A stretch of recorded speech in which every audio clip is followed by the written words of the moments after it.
Hello, everyone.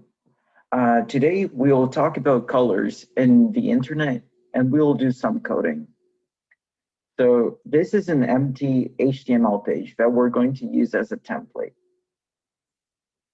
So now let's Google for an HTML icon to use. We're going to Google HTML colors.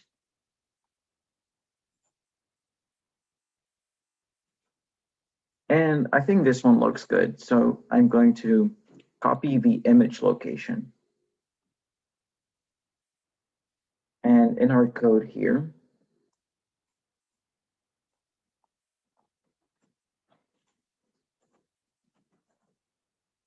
I'm going to paste these 3 lines of code. So this is the tag that we introduced last time, which sets the char set of a page. This sets the title of the page to colors, and this sets the icon of our page to this image here that we copied earlier. Next thing we're going to do is create a temporary button that we'll use to create a background color.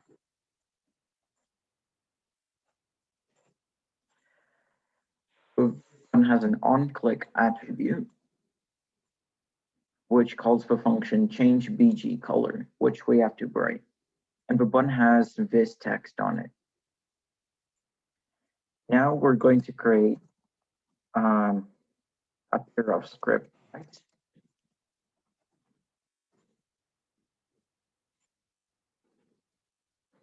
And in here, we're going to write this change BG color function. So in this function, we just set the background color of body to yellow. And now if we refresh the page, and we click the button, you'll see that we change the background color.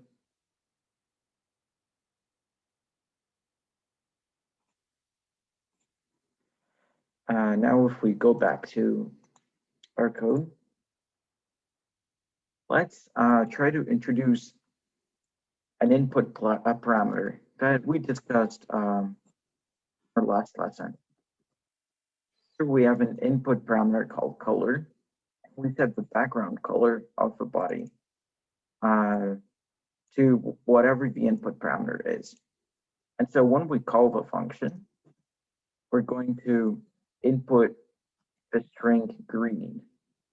And strings, as you remember from last time, have to be surrounded by quotation marks. Now, if we refresh the page and click the button, this should change the background color to green.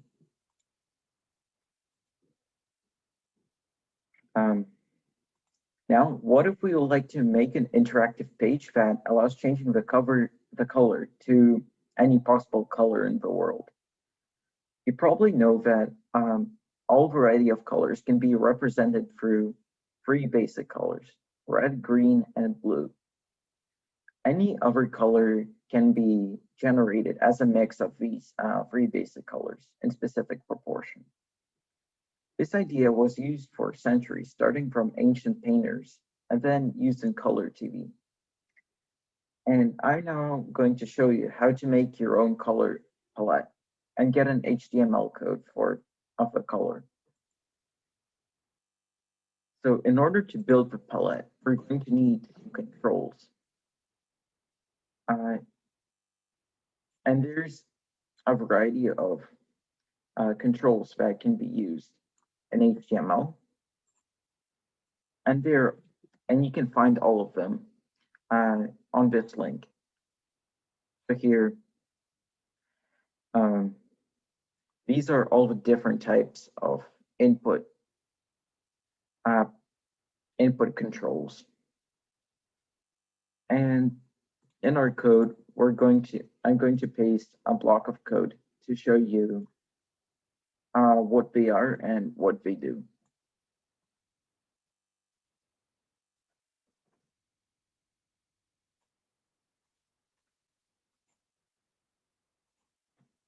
when we refresh the page, you'll notice that these controls appeared here, and these are just the input tag with a different type attribute. So this is the input type button. It's just a button like this one here. This is input type checkbox. You can check it and uncheck it as much as you want. And then this is input type color. When you click on it, you get a color palette here. And each color has a red, green, and blue value. And you can kind of choose a different color by changing these values around. So also, if you notice, these colors change from 0 in all the values to 255. And these numbers represent the intensity of each specific color.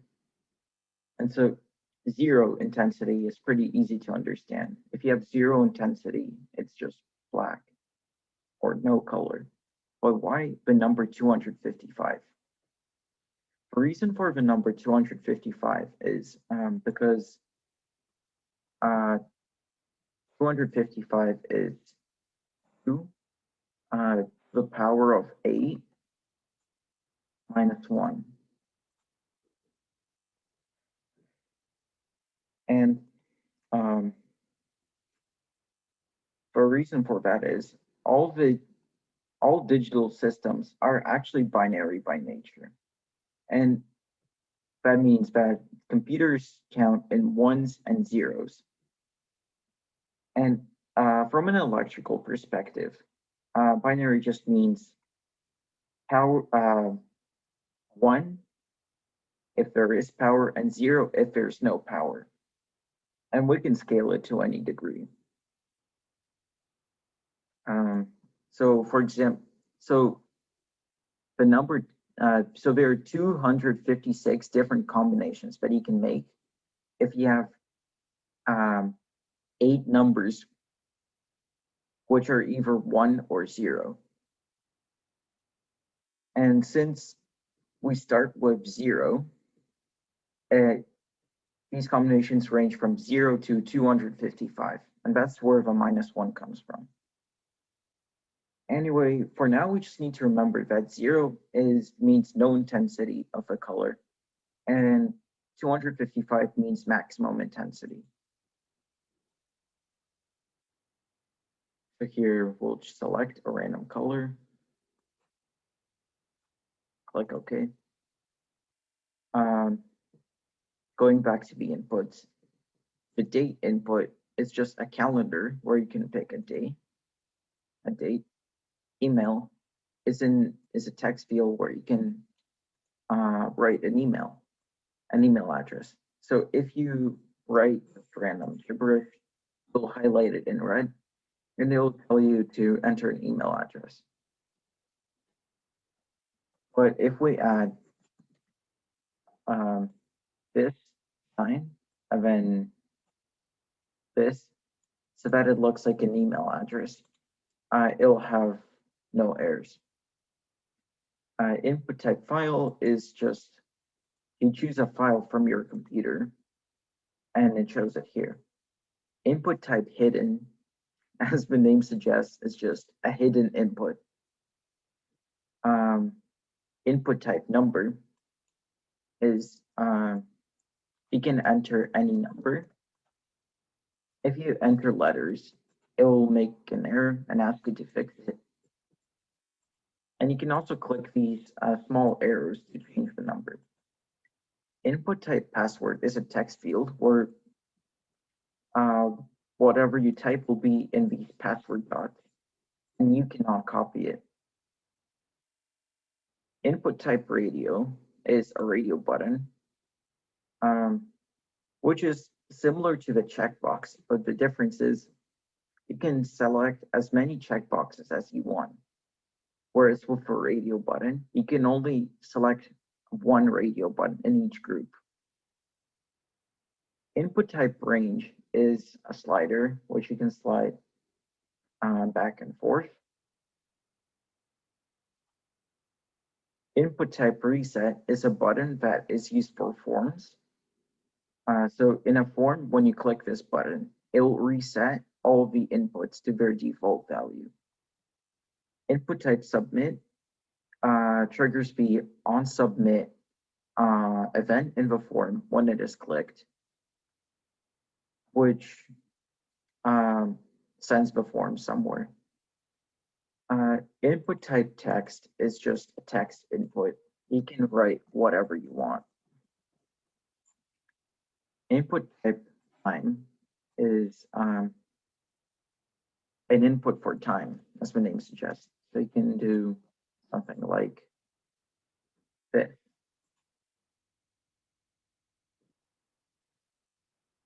And now input type URL is you input a URL. If you write something other than a URL, it will ask you to enter a valid URL. So we can copy this here, paste it, and here it has no errors.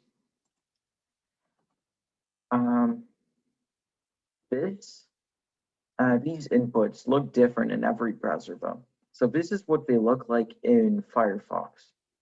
But if we open it in Chrome, this is what they look like. So the color input has changed. It still ranges from 0 to 255 though. The date changed, and the time input changed, as well as the slider for range.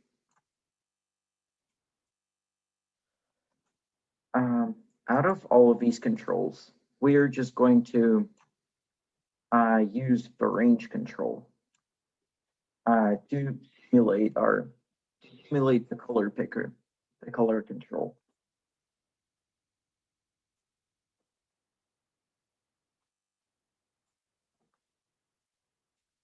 So here we have three range inputs, one for red, one for green, and one for blue.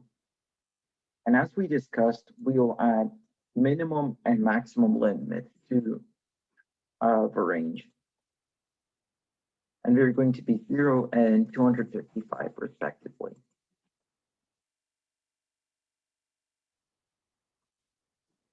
Now, if we save this, this is what it's going to look like. And as you notice, it looks pretty ugly. All of the sliders are off center and they're above the text. So what we're going to do to fix it is we're going to put it into an HTML table tag in order to organize it. So we're going to delete this and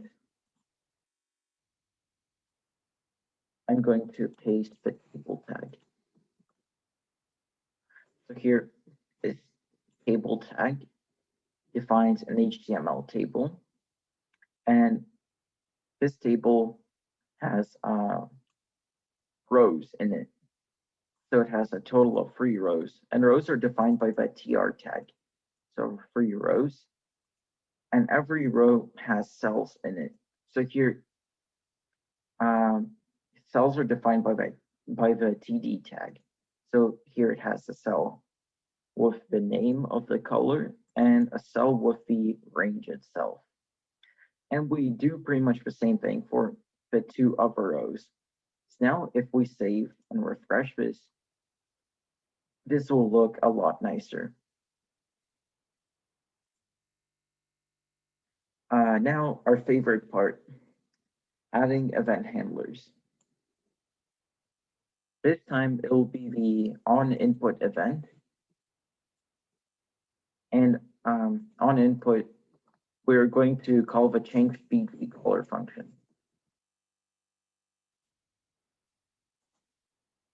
We'll also need to add IDs to the inputs in the table in order to get the value of the sliders. So we're going to add inputs to these range controls. Oh, I need to set different IDs for each one. So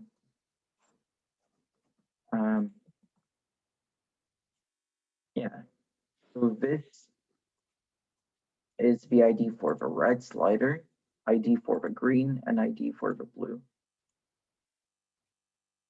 Next thing that we're going to do is in JavaScript, we're going to add 3 variables. We're going to add the R variable, G, and B variable. R stands for red, G stands for green, and B stands for blue. And they each represent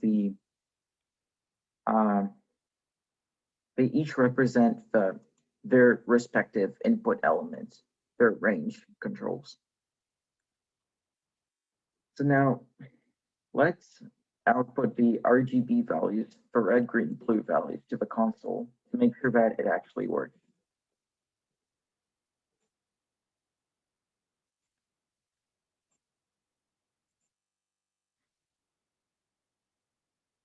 Now, when we move the sliders around, the R, G, and B values change. So if we move all the sliders to the left, we'll have 0 for all the values.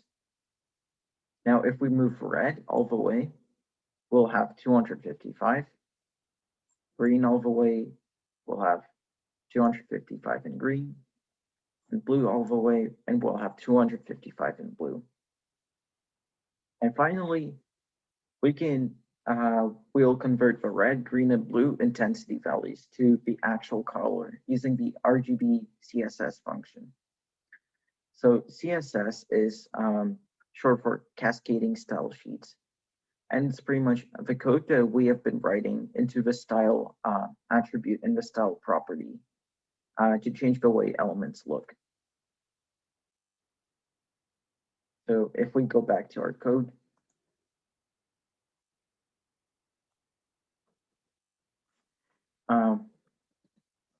we're going to add a variable called color where we create our own color string, our own color value from the red, green, and blue values. And then we set this to the background color of the document. And we don't need the input parameter anymore because we generate the color here. So now when we save and refresh the page, when we move the sliders around, it changes the color of the page.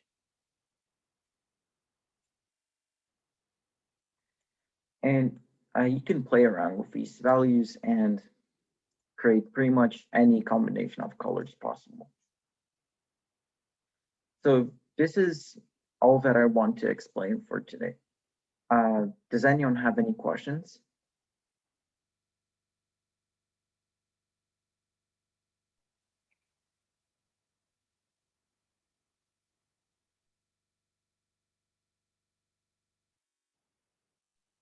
Can you like make the sliders move by its own? Yeah, you can, but it's a bit more advanced to make them like move on their own. And we'll be working with stuff like that a bit later on. I can show you an example that I prepared though earlier, where I make the sliders move around on their own. So does anyone else have any questions?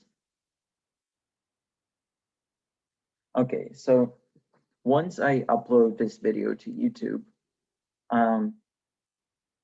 your homework is to download my code from the description of the video and then just run it and then play around with these sliders and find cool color combinations that you can make. You don't have to necessarily like play around with the colors by sliding the sliders around. You can also play around with them in the code. So I made this small little thing where I make sliders move around on their own. You don't have to copy this though. And we're going to be learning about some of the stuff that are used here later on. So in order for this to work,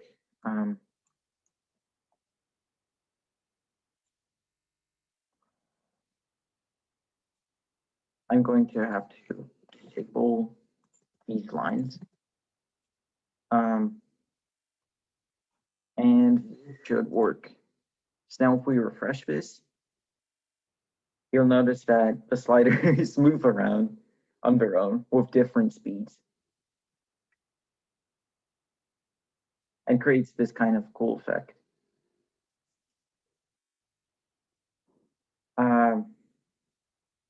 So this is it for today.